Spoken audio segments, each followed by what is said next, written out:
right now, and you give that to Peanut and Zeka, and you're going to have Zeus on his most iconic champion there towards the top side of the map.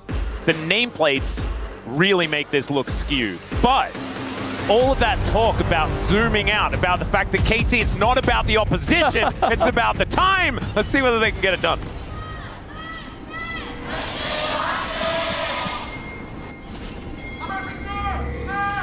소환사의 협곡에 오신 것을 환영합니다.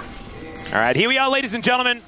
Time to see whether KT are governed by power level of teams in the LCK or whether it's more than that. You know, I feel like this is one of those conspiracy documentaries, you know, that you see that is like half untruths and half things that are just convenient. But I'm looking forward to seeing it randomly be true this time. My angle for KT potentially winning the series, which I did not predict, and we are of course being quite facetious, is that D plus we saw yesterday, like they ended up winning the series, but it was incredibly close. There were a lot of moments D plus messed up, and you're like, oh, wow, I really hope Lucid's getting a massage today. Yeah, I mean, his Lee Sin performance that didn't end up winning them that game, but should have, was crazy. We've seen a lot of games like that for Hanwha, but they get it done in the final fight. You know, we've seen a lot of games where Hanwha's up 4,000 gold, there's a few whoopsies, there's a few side lane errors, and then the game is suddenly playable for the enemy team, but then Viper outplays in the late game fight. We saw the late game fight get technically outplayed by D+, let's say, yesterday. It wasn't the cleanest, but Hanwha Life's late game fights are clean. So even when they have some hiccups, they usually win. But if KT can capitalize on those moments better than some of the other teams who've nearly beaten Hanwha Life, there could be a potential angle. Is not saying right now I feel like Hanwha is a weak team in the mid game by any means, but they have played fast and loose, and they haven't been fully punished yet. And one team is eventually going to do it, and KT often is that team. Maybe they will be this time around. That is the kind of situation. You're right. I think HLE, they played at the level of their opponent a lot of the time, right? They're like, oh, but what can we get away with? And that does give windows into their games. It also makes them very fun to watch, which is great for us. Not unless you're an HLE fan, in which case you get nervous in the middle of every single HLE game, no matter what the state of it is. So it's, you know, it's good or bad, depending on whether you like the drama. Yeah, sometimes you get mad. I've seen some annoyed Hanwha fans about some of the decisions, but when you keep winning and you're still 11-1, it's hard to really be critical. It's hard to really nitpick, but you know, when you look at some of these champions, like Zeka's 4-0 on the Taliyah, you know, it's a pick that in the past we'd be like, oh, he's okay at Taliyah, but we're not sure, it doesn't really fit his style. And now he's just not that player anymore. He's not just the Akali, I play melees only.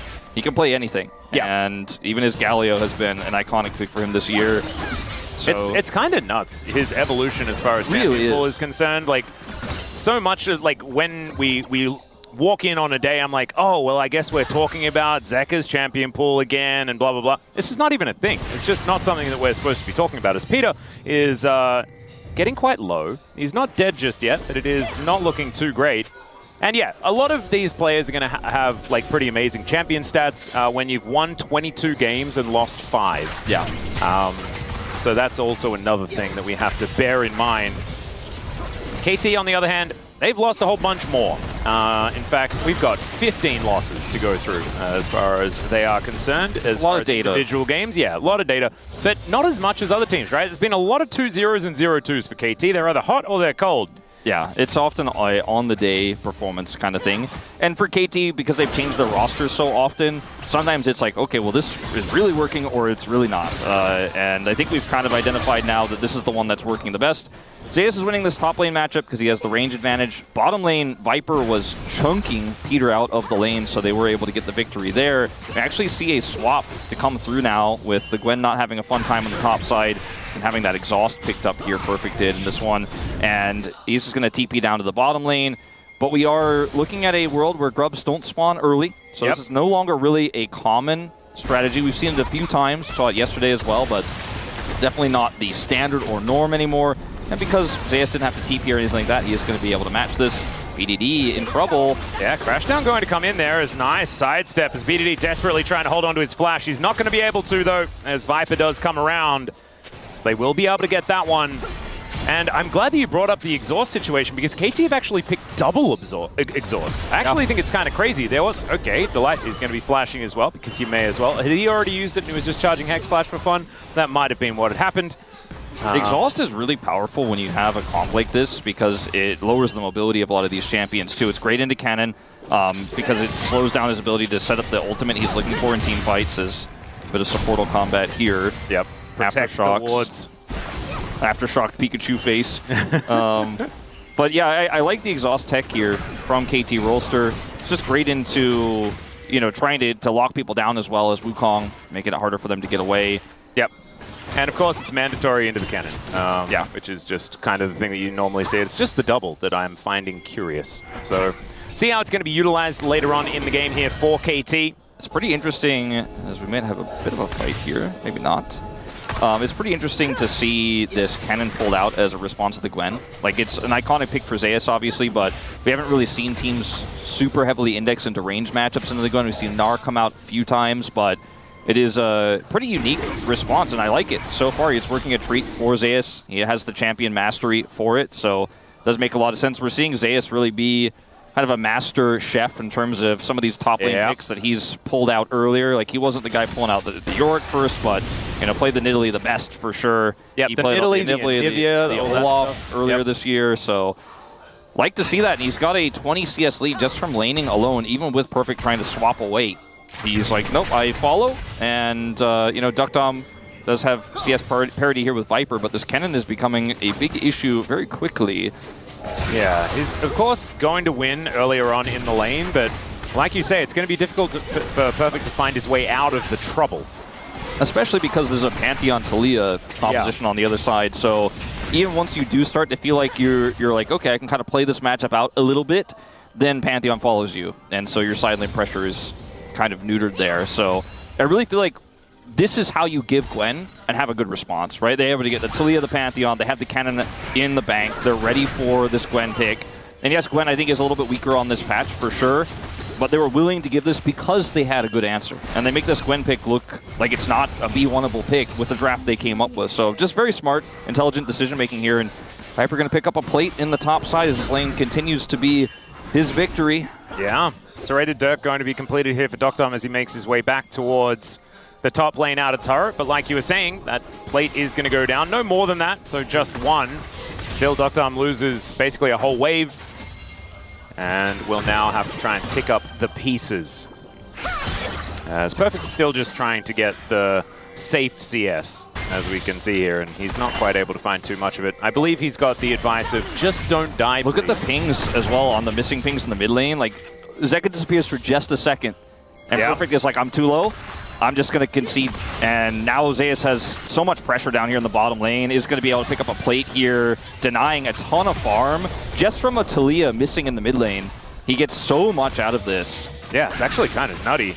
Now you can see that Zeka does come back, but Perfect on a little bit of a back timer himself, goes back and gets the blasting one. That is going to be Cuz on the grubs here, so that will give Perfect, theoretically, some power later on in the game. That's if he gets over this hump that we're seeing at this particular stage.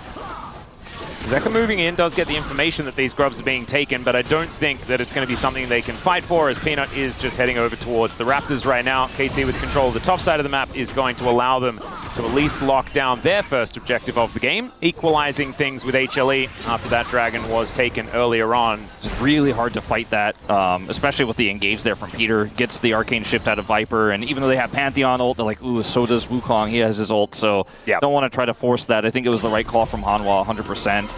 And just continuing to make a scissors shape hole in the side lane here has been the name of the game. And they're doing a great job of it so far. Over 90 CS the lead. This is crazy.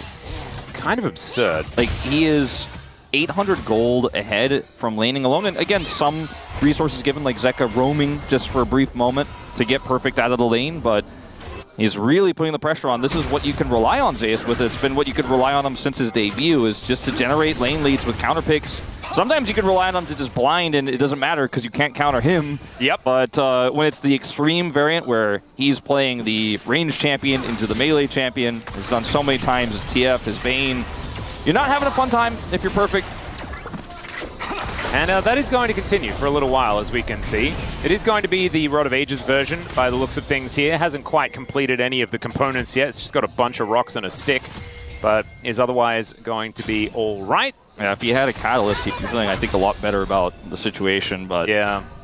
Still, 40 CS behind in the hole, as we like to say, is the Gwen. And that is a large reason why there is a 1.5 thousand gold lead, despite anything else not really happening, as Viper will be cleansing here. So Peter will be able to get himself a summoner spell, loses half of his health for it, but I think he's probably going to be all right with that. A lot of respect of the Wukong there by Viper. I think that's why he cleansed, because Cuz was nearby, had his ultimate available and flash, so could have found himself in a nasty situation, even though he was able to buffer the Zenith Blade.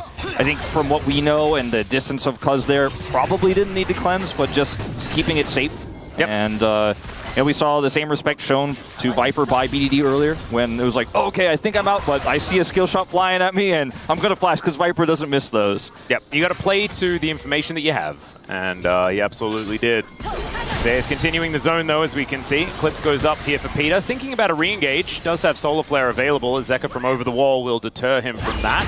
There's the Magnastorm Crashdown, though. The Seismic Shove onto 2. True Shot Barrage over everyone as well, and Cuz goes down in the blink of an eye. And HLE, they lock down First Blood, and they get another one for their trouble. And they are winning on top side at the same time. So the only place they really got an edge here was maybe like 1 minion dies to the mid turret before Viper gets back over there. BDD still isn't safe to get back to his turret. He's getting zoned off a farm, and Hanwha Life, clean early game here. Yeah, beautifully done. Delight not going to pick up any aggro here either, as there is a minion wave. And Doctarm's moving in. Perfect is dead, ladies and gentlemen. The exhaust does so much work, though. Doctarm will be able to finish that one off, but a 1-for-1, that is not what KT were looking for, as Feats of Warfare come in as well at the same time. Yeah, it looks like a bizarre decision-making call there from Zeus to go in with the exhaust there, but I think he dies no matter what, so just wants to commit in with the flash there and is able to execute the Gwen first. They still get the Dragon as well. Oh, Peanut could be in trouble, but Viper's moving in, so is Zeka. They have information as Peter wanting to get that stun onto this Talir as quickly as possible. Does manage to do so, because not going to be able to scuffle with Peanut anymore. BDD looking for the charm, does not connect it or anything else. It's an Infernal Soul here with a 2 Drake lead for Hanwha Life. So definitely paying off that commitment there by Peanut to the bottom side of the map. He didn't have to use his Grand Starfall in that last exchange, but... nice little charm for BDD. As Delight looking to move in. Nice little slow does come down as stun is going to miss. BDD, fancy footwork. And Zeka is even going to be tagged by the Orb of Deception. So nicely played from the mid laner here of KT, but the circling of the drain has begun a little bit early. Yeah, it's very early. The big drain. Doctarm? What are we doing? It's an odd position to be in. He was, I think, just really trying to stop Zeka's back there, trying to make him a little more uncomfortable, but very risky decision, especially because Peter was very far away. Yeah. Peter's had some really good Zenith Blades so far this game, but they've all been on to an Ezreal who's buffered them every time. But at least a good start here for a player who's had some up and down performances on the Leona throughout his career. So I think the individual performances here, I'll hold that thought, perfect. Yep. Grand Starfall comes in. Perfect is not going to be getting out of this one. Stun lasted for what felt like forever.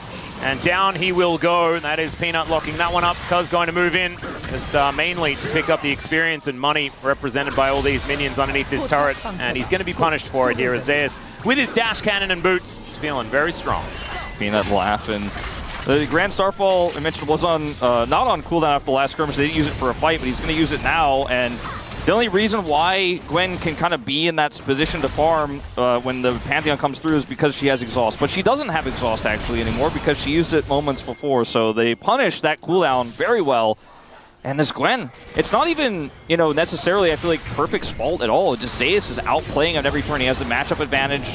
There's a nice buffer again here from Viper. He has the matchup advantage and he just doesn't care. Still has ult, by the way. Yep. And there is the Slicing Maelstrom. Doesn't exactly do too much here as Cuz moves in, but will get stunned at exactly the right time. Zeus avoids the slowdown, but still he is going to be dead. An assist going over to this Gwen is good as well. But BDD dies on the bottom side of the map as Zeka throws some rocks into him, and Delight feels like he's exactly where he needs to be all game long. I think BDD might have been able to flash that engage, but we'll have to look back in the replay and see. He does have his flash available. Decided to try to use his ult instead. Is punished here, so what looked like it was a great start for KT does kind of backfire. They are able to get the first turret, which is pretty huge. Kind of a big deal. Denies feats of strength going down immediately as well. Yeah, pretty significant. We'll see who gets that next objective. The Herald has spawned, so this is just a great play from Cuz and Peter. And the identification of this is fast on the side of Hanwha Life. You can see on the minimap how quickly Delight is just like, okay, Peter's there. We're making a play on BDD on the bottom side. Zeus a bit greedy with his positioning here, gets punished, but this is what I was talking about. Delight already coming down. Zeka gets the shove. And BDD uses his ult here first. And then opts not to flash. And that is the death of him. Yep, the flash in from Delight, not something that BDD was able to react to. So a little bit unfortunate, therefore the mid laner of KT, but they are on this Rift Herald first. We'll keep things up in the air unless Peanut can get a nice smite. Zeus is moving in, Slicing Maelstrom available as Cuz goes in before Zeus can get into the right position. Still, he goes down extraordinarily fast as well. Doctarm wanting to set up the curtains, and he's not going to be able to do so as HLE should be able to take down Shelly here. And there is not going to be a response now that the jungler is down for KT. It is bad to worse here for the roller coaster. Doctarm, man, remember there's a Pantheon of the team who's being very aggressive with his positioning. Is looking for a pick on Delight. Yeah, Charm goes in. Peanut's here though, and Zeus is also moving over. Solar Flare going to get a stun, but Delight just, it seems like he presses any of his buttons and someone dies in this game. And BDD takes a shuriken to the face and does not want that, as this cannon is so incredibly strong. He's still around here wanting to stop Peanut from having a good time, but Peanut is not going to worry about it at all.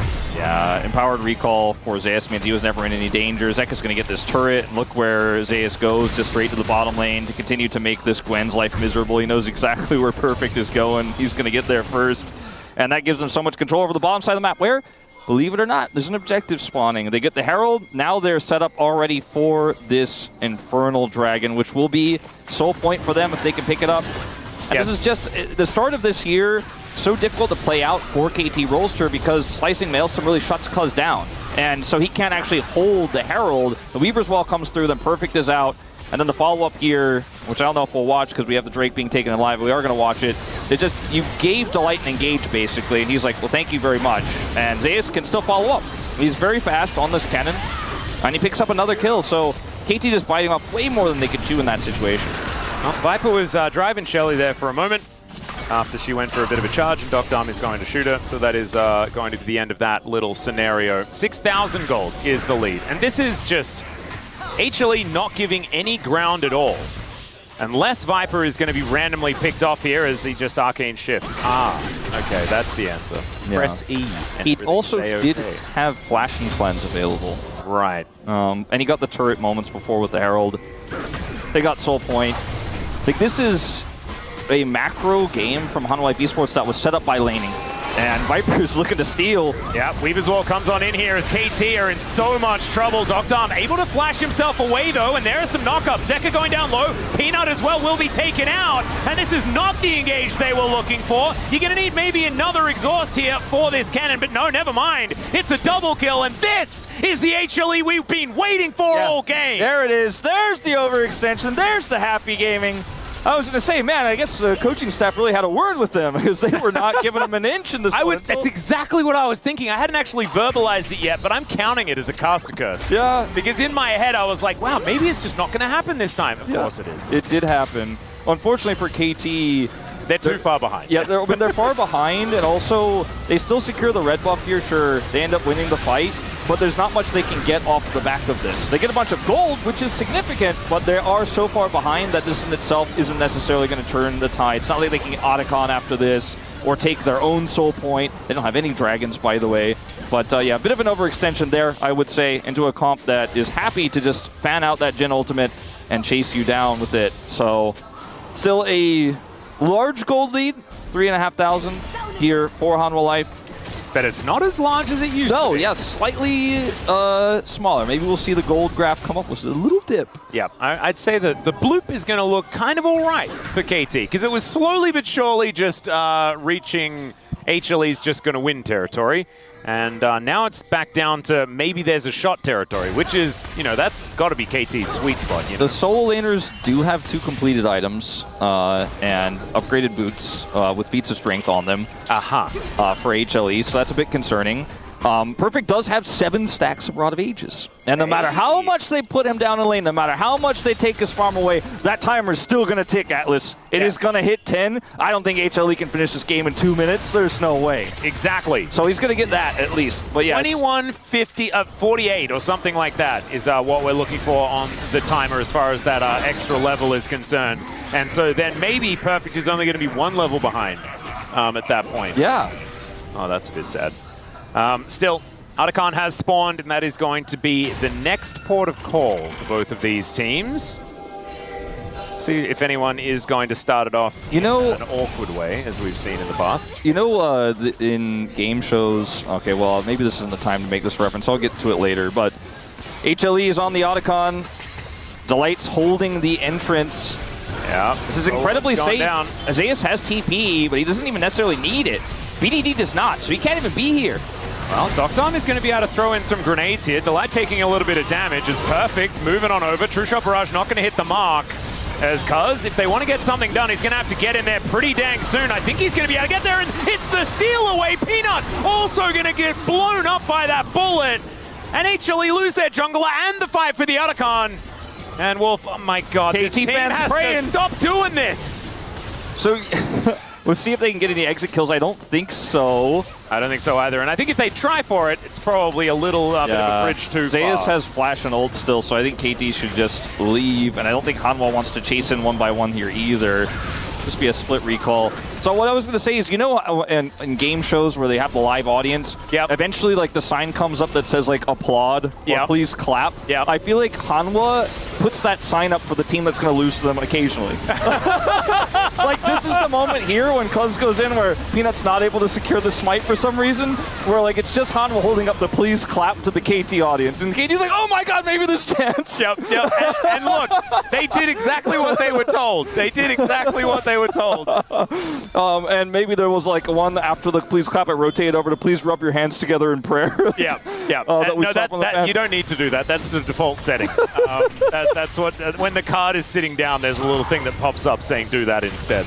And everyone agrees. I thought it was a pretty safe Otacon, but Zayas just didn't commit to try to zone the players with his flash or his ult, so... Well, also, if you start it and you're the team that's tanking it, you just have an inherent disadvantage. Yeah, and 100%. KT are given the ability to decide when they want to engage. The light was low. KT did their homework. It worked out, and HLE didn't have to really do that. As now, Infernal Soul on the table. Peter taking a lot of damage and will just blow up. The exhaust comes out from beyond the grave, but now 4 versus 5. This is not how KT want to be doing this, and so they're going to have to give up the Infernal Soul. We're pretty sure, as now Peanut with a little bit of a shield wall, and I don't know whether Cuz is going to be able to get in here and take this one out, as Deadly Flourish almost gets it done, and now Charm is going to connect. Over the wall goes BDD, managing to find one. The resets are starting to come in, but Zayas gets over the wall. BDD in so much trouble, and he will be able to get the Fox Lady. And HLE, they've got Infernal Soul now. This is a lot more dangerous than what we were seeing earlier on. Viper's like, I guess I'll carry again. I keep saying this, but it just keeps happening like every single Hanwha game. That was a really good ult from Zayas as well. This time he actually does press the R button. As you can see, the Weaver's Wall kind of splits KT up, but unfortunately it also keeps Viper away from the Dragon. Like they can't actually burn it fast enough while the wall is there, which gives KT a second opportunity. Perfect in a position here to actually make a play, potentially win. Cuz goes in. There's so many zoning tools though that Cuz is like, that Dragon is just a bit too far away. Look at the rocks on the ground as well. He's like, nah. Then Perfect is in a really nice spot here. Then they can follow up over the wall. The ult from Cuz is fantastic, but now you're too deep. Now Zayas is able to get the ult. Even catching BDD over the wall there is massive. And with the Infernal Soul proccing there, helps him get an additional kill. But a close fight that I feel like didn't necessarily have to be that close. The Weaver's Wall usage, not my favorite there. Good idea, but Viper helps clean up. And the Zayas ultimate that we didn't see on the Octagon, this time employed in full effect. Yeah, was pretty effective that time around as well. Certainly helps out when the exhaust is not actually available. I'm pretty sure Perfect hadn't actually used it in that particular fight. And that's when the Slicing Maelstrom really gets the work done. Teams have gotten so good at just exhausting the cannon that oftentimes it feels like the champion has to be balanced around being exhausted every fight. Sure. It's actually kind of nuts. It's also crazy too that like it's much easier to play Kennen in those situations where they have to come to, even if you can use the exhaust. Like, everyone on KT Rolster was moving into a Dragon Pit, so Kennen's like, well, I like those odds, you know? Yeah. My ult's kind of about a Dragon Pit-sized situation, so happy to press R. He does have his boots upgraded, of course, by feats of strength, and does have half of either Crypt Bloom or Void Staff picked up here. He is very large in this game. He does a lot of damage in team fights, and Infernal Soul is going to proc multiple times from him in the fight. Same with Viper, who can proc it from very far away. Yeah, that's going to be part of the problem here, is all of the extra damage that HLE are representing. They have still the 4,000 gold lead that we were talking about before. If you get the Otacon to proc from killing someone, it's kind of like a little Infernal Soul, but you have to kill someone. Hanwha just have to hit an ability. Yeah. Peanut does take a fair bit of damage here, as you can see. Cuz is with now 2 items complete. Kind of scary. But yeah, I'm looking at Zeka, Zeus, and Viper. And they are representing a lot of damage. Cuz gets over, finds a Cyclone onto Viper here as Peanut comes in. But Peter doesn't get the Solar Flare, looks for the Shield of Daybreak. He flashes in between 2 walls and is feeling very uncomfortable. We'll get a bit of a shield here, though, as Delight still looking for a little bit of an angle. The Magna Storm is decent. There goes Peter finally, but they trade it for Delight immediately. And now Peanut gets in there, blows up the Monkey very, very quickly, but he might actually be sacrificed for it. No, BDD not able to quite get there. Doctarm and BDD trying to stop Zeka from just murdering them. Look at this. The amount of damage this Talia does is kind of absurd. As Doctarm walks forward, gets that last bullet, and then says, no, I don't think I have very much more left in the chamber. Is just like, I can clean up if we need to.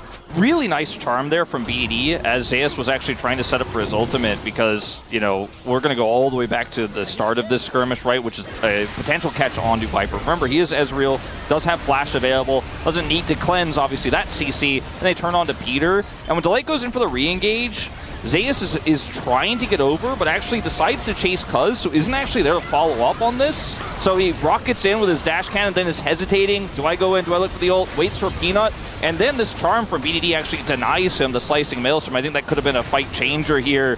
And maybe Doctarm and BDD, at least one of them goes down in that situation, but the charm was good. Still a 1 fight for Hanwha Life. But these fights are a little bit broken up. You know, not the cleanest from Hanwha Life so far.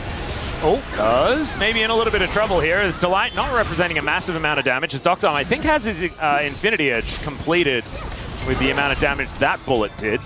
But we'll just have to check when we get the scoreboard back up again. 5,000 gold, the lead here for HLE. Yep. And there it is. So the Jin's starting to do some work. Hasn't died yet. Nope. Both him and Viper, in fact, have been deathless so far. KT, I mean, theoretically still in it. Yeah, I mean, if the fights keep being this messy, your opportunity goes up and up and up. And Perfect is really behind, obviously, but that matters less and less as the game goes on. Right now, a full item behind Zeus, but he's still a Gwen, does have his Riftmaker, and because they picked up the Otacon and he has Rod of Ages, he's only half a level behind. Could have been much worse. As Peter, careful, my man, he really wants to clear vision. That's one of the most dangerous things you can do. And he also absolutely has to be clearing vision, because if they give away a Baron, this game could just be over. It's teetering on that this is too much to get over type mark, and 27 seconds on the Elder. We saw, you know, a attempt on the Otacon go poorly for Hanwha Life earlier. Don't know if this is going to be ignore quite the those same stats, scenario. by the way. Those stats were just not very nice for Perfect, so we're just going to ignore those. Yeah. It's Zeus' Kennen, he had the counter matchup, he had jungle attention. What are you going to do? Yeah, it's not fair. He's a rookie, okay? Zeus is a rookie. It's actually Perfect, not really a rookie at all. Not really at all. He's still very young and hasn't accomplished as much yet. Exactly! It's mean! That's what I would say. I'd just say, it kind of looks mean! I mean, like, Zeus almost makes, like, Khan look like a rookie. Everyone knows our opinion. We just prefer it if we didn't compare players, okay? We just don't. We're not really about that, especially when it comes to the top lane, okay? I wouldn't do it with official stats right now. No, absolutely not. The truth need not apply. So this is a very aggressive angle here from Cuz. Already has to use his clone, and this is giving a nice angle to Hanwha Life. They end up getting back control. There's no side lane pressure at all here for KT, so Hanwha Life can kind of just rotate around here forever. The Pantheon can come at literally any angle with Peanut having his ult available, so it's so hard for KT to start this first. And I think that's why we're just going to have this little dance here of vision for a little bit longer. And this is where Ezreal excels, because he can actually poke. He can actually offer a ton in these skirmishes at neutral before the fight actually breaks up. But now side lane control goes to Hanwha Life Esports as KT couldn't lock down vision. And that's a free turret. They used the Elder to grab a turret. Yep. And the response from KT isn't going to be, oh, we'll just take the Elder, right? Because you just can't do it. They just don't have vision. Too safe. They have a control ward in the pit. They have a control ward on both entrances to the pit. And even one there from the entrance from mid to the river there.